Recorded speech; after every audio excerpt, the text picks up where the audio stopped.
Американскиот претседател Доналд Трамп, кој во кампањата вети драстично зголемување на депортациите, веќе испрати затвореници и мигранти без документи во заливот Гвантанамо, американска поморска база на Куба. We have 30,000 beds in Guantanamo to detain the worst criminal illegal aliens threatening the American people. Some of them are so bad we don't even trust the countries to hold them. Објавата предизвика негодување од групите за човекови права. Не е прв пат базата да се користи за сместување на мигранти.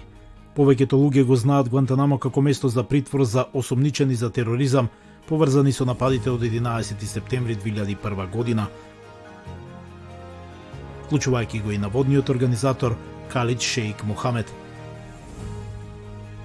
Според критичарите, сепак тоа е и место за тешки прекршувања на човековите права. Помалку познато е дека со децении САД користат притвор за мигранти во Гвантанамо, одвоен од затворот од висок профил.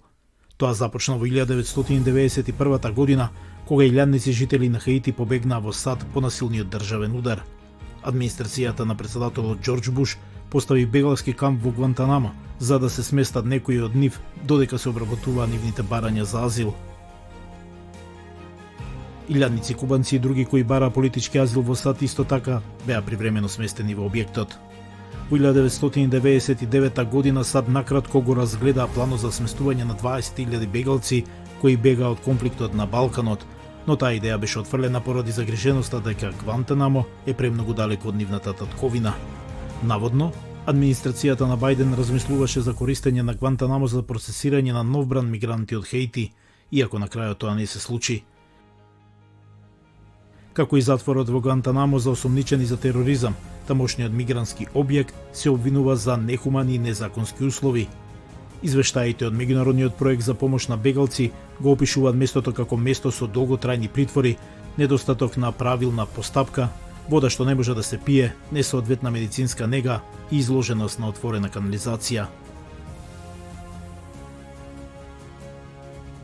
Денес 15 затвореници се затворени во Гвантанамо, а неговиот центар за операции со мигранти е домаќин на мала група претежно бегалци од Хаити и Куба.